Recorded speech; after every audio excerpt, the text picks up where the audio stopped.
आप लोगों के हाथ में है, दोनों लोगों का सिलेबस बचा हुआ है, बस उनके सिलेबस के साथ साथ जो है अपने उसकी प्रैक्टिस करते रहिए। ठीक है, अगर मैं आज की बात करूं तो गुड के लिए बच्चा 17 से 18, जो अच्छा बच्चा है, जो थोड़ा सा मैथ में जो पहले भी तैयारी कर चुका है, वो जस्ट रिवीजन कर रहा है, तो 17-18 उसका स्कोर होना चाहिए। और जो एवरेज बच्चा है मेरे दोस्त, उसका आज का स्कोर जो है वो 14-15 होना चाहिए।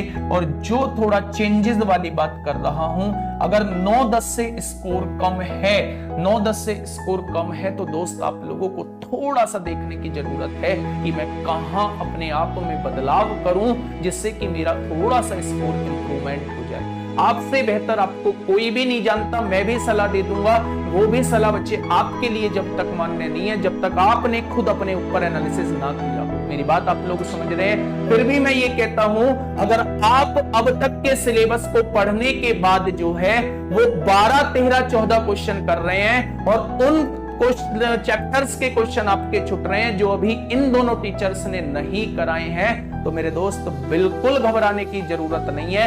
आप ही वो बच्चे हैं जो 18, 19, 20 लेके आएंगे। ठीक है, टाइम कम, टाइम का बचे। अगर मैं बात करूं कि टाइम का एकमात्र सॉल्यूशन क्या है, अगर मैं बात करूं कि टाइम का एकमात्र सॉल्यूशन क्या है, अगर टाइम मैनेज नहीं हो पा रहा है आप लोगों का, तो बच्चा उसके लिए मॉक टेस्ट दो, उसके लिए मॉक टेस्ट देने होंगे। और यही वो चीज है जो आपके टाइम को कम करेगा, मॉक टेस्ट और उसके बाद एनालिसिस।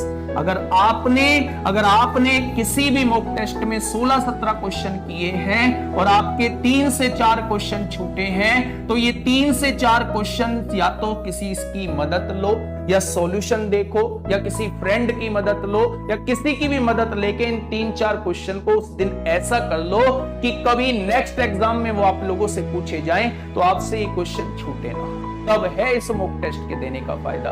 और बच्चे पेपर तक जहां आपने 40-50 मॉक दिए नहीं, आपका बच्चे टाइम अपने आप मैनेज हो जाएगा। सबसे पहले पूरे मैथ पे अगर आपको लगता है कि ये क्वेश्चन आप लोगों की 40 सेकंड भी खर्च करेगा, 35 सेकंड 40 सेकंड खर्च करेगा, तो उस क्वेश्चन को शुरुआत में स्किप कर दो। 50 सेकंड खर्च करेगा, स्किप कर दो।